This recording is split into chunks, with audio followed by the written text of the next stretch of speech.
Olá a todos! Pessoal, hoje a gente vai iniciar um assunto sobre óxido redução, ok? Assunto novo, então vamos conhecer a parte teórica. Vamos lá. Bom, no nosso cotidiano existem muitas reações de óxido redução, ou seja, nessas reações, uma espécie química, ou seja, um átomo, um elemento, ele se oxida, perdendo elétrons, e a outra se reduz ganhando elétrons. Isso a gente via lá no primeiro ano, chamado de cátion, aquele que perdia, e ânion, aquele que ganhava elétrons, né? Então, aqui a gente vai dizer que o cátion oxida e o ânion reduz simultaneamente. Um exemplo disso é a reação de fotossíntese, que é realizada pelas plantas. Então, para que haja essa transformação do gás carbônico em água e água em glicose e gás oxigênio, é necessário que haja uma reação de óxido-redução. Por que é óxido-redução? Porque é uma reação de transferência de elétrons. Mas como é que você vai saber se uma determinada reação é de óxido-redução? Como você vai saber quais espécies ganham e quais perdem elétrons, né? Então, é isso que nós vamos estar falando nesse conteúdo. Então, as respostas para essas questões, gente, estão nesse conceito aqui chamado de número de oxidação, mais conhecido como NOx. Então, a gente vai estar falando o tempo todo nesse capítulo sobre NOx. O que é NOx, ou número de oxidação? Nada mais é que a carga elétrica, olha só, carga elétrica que um átomo de um elemento adquire quando participa de uma ligação, ou seja, a quantidade de elétrons que ele ganha ou perde durante a ligação.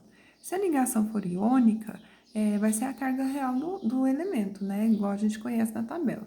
Se for uma ligação covalente, vai corresponder ao caráter parcial que esse elemento vai adquirir durante a ligação, quando ela é rompida. Então, um par de elétrons fica com aquele que é mais eletronegativo. Então, recordando, eletronegatividade é a tendência que o elemento tem de atrair elétrons, né? Ou seja, o NOx está intimamente ligado a esse conceito. Então, Linus Pauling, ele criou uma escala dos elementos mais eletronegativos. A gente tem 118 elementos na tabela. Como você vai saber entre eles quais são os mais eletronegativos, ou seja, aqueles que têm maior tendência a atrair os elétrons? Então, para isso, ele criou uma fila de facilidade de eletronegatividade, fila de facilidade, não, de eletronegatividade, e pode nos ajudar a descobrir a intensidade dos elementos nas ligações. Então, os elementos são esses: flúor, oxigênio, nitrogênio, cloro, bromo, iodo, enxofre, carbono, fósforo e hidrogênio. Aquela frasezinha, aquele macetezinho para você decorar, né, os elementos é: fui ontem no clube bronzear e saí com a pele horrível, tá? Então, você memorizando essa frase aí, você consegue se lembrar da inicial de todos os elementos que compõem a fila de eletronegatividade, ok? A gente também pode estar fazendo essa identificação dessas cargas se orientando pela tabela, tá? Então, olha só, a gente tem aqui a tabela periódica, então a gente conhece elementos de família 1A, elementos de família 2A, o hidrogênio está aqui, né, na 1A, do outro lado a gente tem 3, 4, 5, 6, 7 gases nobres. Então, você estando com a tabela em mãos, você consegue identificar a carga, ou seja, elementos de família 1, 2 e 3 perdem elétrons, fica com sinal positivo. 5, 6 e 7 ganham elétrons, fica com sinal negativo. Geralmente, é claro que existem exceções, tá? Então, vamos prosseguir. Então, olha um exemplo, na ligação do sal de cozinha, que é formado pelo cloreto de sódio, que é o NaCl. É uma ligação iônica, então ali tem transferências de elétrons de um átomo para o outro. Aí, no caso, o sódio, que é o Nl, perde um elétron, né? Pois ele é família 1A, ele vai perder um elétron para o cloro é família 7A, ele ganha um elétron. Observem os sinais, a carga de cada um dos elementos. Então, essa ligação é uma ligação iônica, e o NOx do elemento, que a gente está falando agora nesse assunto, são essas cargas. O NOx do sódio é mais um, o NOx do cloro é menos um, ok? Bom, agora a gente vai considerar uma ligação covalente, a ligação da molécula da água. Ela é formada, a gente sabe, olha lá, por compartilhamento de elétrons entre o hidrogênio e o oxigênio. Então, se essas ligações fossem rompidas, o oxigênio ele é o mais eletronegativo entre esses dois aqui e é o segundo mais daquela fila. Então, ele, né, por atração, ele ficaria esses 2 elétrons do hidrogênio. Então, como ele está recebendo, obtendo mais 2 elétrons, ele fica com a carga menos 2. Por quê? Porque o elétron tem carga negativa, tá, gente? Ele está ganhando, mas o sinal vai ser menos 2 por o elétron ter a carga negativa. E o hidrogênio, como cedeu esse elétron aqui para o oxigênio, ele vai ficar com NOx mais 1, ou carga mais 1, tá bem? Então, vamos para o próximo. Assim, se a gente conseguir determinar o NOx dos elementos nas reações e observar alguma alteração neles, ou seja, eles aumentam ou diminuem, isso mostrará que a reação é de óxido-redução. Então, pelo aumento ou pela diminuição do NOx, ou da carga, né, de cada elemento.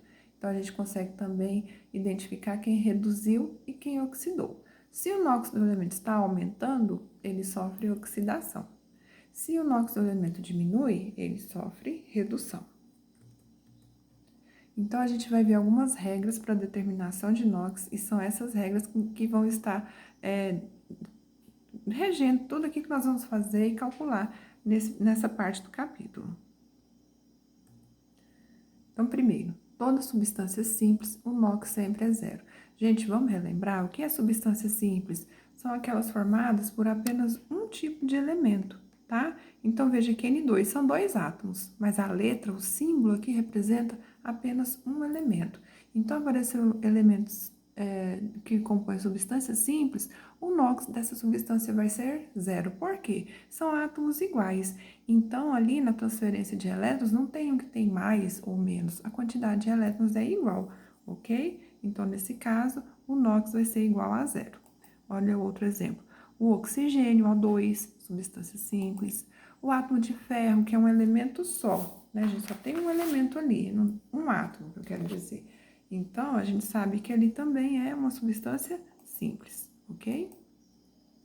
Íons monatômicos são formados por um único tipo de átomo. O NOx é igual à carga do íon.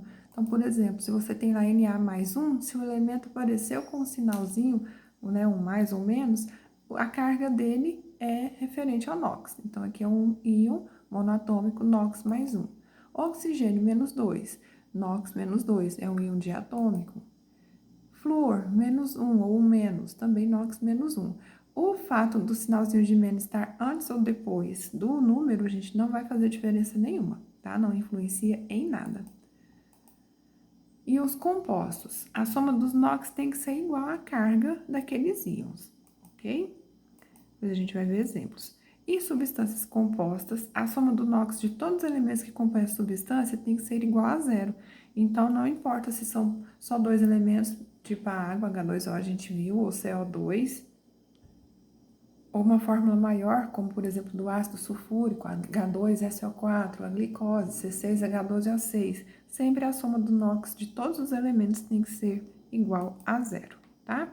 Então, aqui, só para exemplificar, é claro que vocês ainda não viram, não sabem os valores, mas aqui é só para exemplificar. Olha, o NOx do H é mais 1, então o NOx do flúor tem que ser menos 1. Tem que ser valores que se cancelem, ou seja, cuja soma dê zero, tá? Vamos lá, então.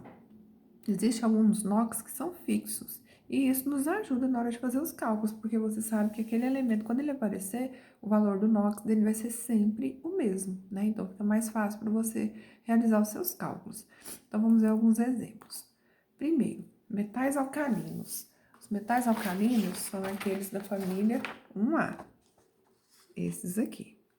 Tá? Então, se eles são da família 1A, eles têm apenas um elétron na sua camada de valência, e por ter apenas um elétron na camada de valência, eles vão estar perdendo esse elétron. Outro que é carga 1+, é a prata. Não está na família 1A, mas pertence à família 1B, ou seja, só tem um elétron lá na sua camada de valência, eles vão perder esses elétrons, então fica com carga mais 1, certo? Metais alcalinos terrosos. Vamos ver? Estão aqui, olha, família 2A. E também, gente, o elemento zinco. Olha aqui o zinco, na família 2B. Esses têm 2 elétrons na camada de valência, vão perder os 2 no momento da ligação, assim como na família 1. Então, o NOx deles vai ser mais 2. Alumínio. Alumínio é o terceiro elemento da família 3A. Então, a gente sabe que a família 3A perde elétrons, né? O NOx vai ser mais 3. Os halogênios são da família 17, aqui, ou 7A, flúor, cloro, bromo, iodo, astato. Então, esses elementos aqui, como são da família 7, sendo da família 7, para ficar estável com 8, né, pela teoria do octeto, eles têm que ganhar um elétron, ficando então com NOx menos 1. Hidrogênio. O hidrogênio, gente, está aqui, olha, é o primeiro elemento da família 1A. Como ele só tem um elétron, ele não vai doar, ele não vai perder esse elétron que ele tem. Não faz ligação iônica, só faz covalente, né? Então, por ele estar na família 1A, na maioria dos casos, o NOx dele vale mais 1, certo? Ele pode ter NOx menos 1 quando ele estiver formando hidretos, por exemplo, o NaH, o Ca2H2 ligado a metal. Tá? Somente quando ele estiver ligado a metal, ele vai ter o NOx igual a menos 1. Por quê? Porque os metais são menos eletronegativos do que o hidrogênio. O hidrogênio é um dos últimos lá na fila de eletronegatividade. Oxigênio. O oxigênio, vamos ver, está aqui, família 16 ou 6A, primeiro elemento, né? Família 6A, o que vai acontecer para ficar com 8? Vai ganhar 2 elétrons. Então, na maioria dos casos, também o NOx do oxigênio é menos 2. Existem algumas exceções. Ele pode ter NOx menos 1 quando estiver formando peróxidos, ok? Então, se formar peróxido é menos 1. E também pode ter o NOx igual a mais 1 ou mais 2 se ele estiver formando fluoretos. Porque, no caso, o flúor prevalece, né, como mais eletronegativo.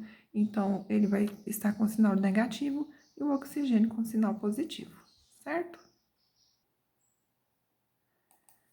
Vamos agora para as exemplificações de cálculos. Então, vamos lá. Cálculo do NOx do carbono em uma molécula de metano. O metano, gente, é o CH4, tá? Antes de você fazer os cálculos, né, já está montado aqui, observe que é necessário você multiplicar o valor do NOx pelo índice do elemento. Então, o número que vier aqui ao lado do elemento na fórmula, você vai ter que fazer essa multiplicação. Tipo quando a gente calcula massa molecular, tá?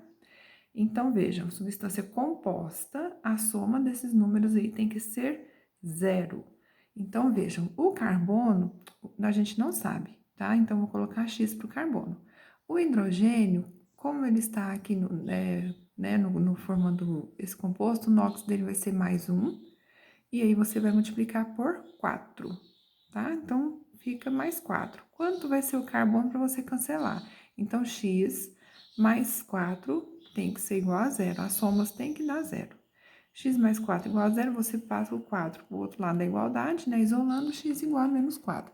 Se você quiser fazer direto, tem aluno que tem essa facilidade, né, de visualizar, faça. Se aqui você sabe que é mais 1 vezes 4 vai dar 4, automaticamente você pode pôr um menos 4 aqui, porque os dois valores se cancelam e vai dar 0, tá? Então, NOx do carbono menos 4 e do hidrogênio mais 1.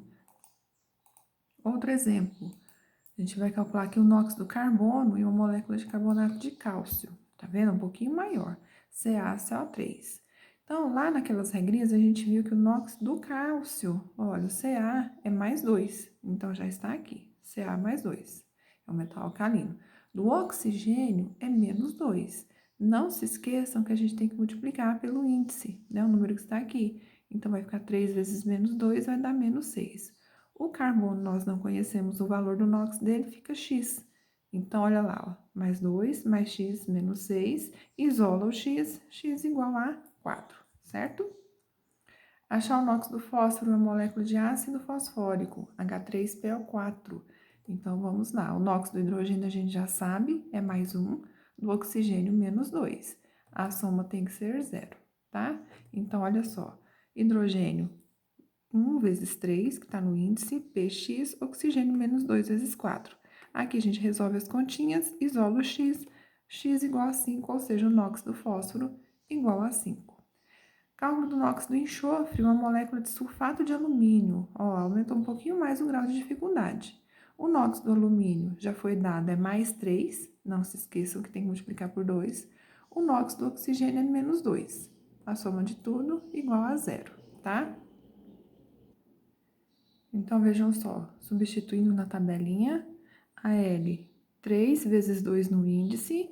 O S, gente, x vezes 3. De onde saiu esse 3? Desse 3 que está aqui do lado de fora do parêntese, tá? Não se esqueçam dele, distributivo, igual a matemática. Então, já coloca aqui para não ter erro, para você não cair no erro e no esquecimento e fazer o 3 só vezes 4, tá? O oxigênio é menos 2 vezes o 4, que é o índice dele, vezes o 3, que está do lado de fora. Resolvendo os cálculos, isolando x, x igual a 6. Nesse próximo exemplo, a gente tem aqui no 5, né, o cálculo do NOx do íon amônio. Agora, aqui é um íon. Vejam que tem uma carga aqui, ó, mais 1, tá? Então, a gente vai calcular o NOx do N, sabendo que o H vale mais 1 vezes 4. E aqui você não vai igualar a zero, como fazíamos antes. Você vai igualar a carga que está aqui em cima no elemento, tá certo? Então, olha lá, o N vale x, o H vai ser 4, isolando x, o N vai valer menos 3, certo? E por último, aqui a gente tem o NOx do íon crômio, Cr2O7, 2 menos. Então, vamos lá, o oxigênio vale menos 2, né? Não se esqueçam disso. As somas têm que ser igual à carga. Então, fica o Cr é x vezes esse 2 aqui, o crômio é menos 2 vezes 7. Isso vai ser igual a menos 2, tá? Porque é a carga do íon. Resolvendo a conta, isolando o x, x igual a 6, ok? Então, aqui a gente encerra a nossa explicação de cálculo de NOx. Tchau, tchau, até a próxima.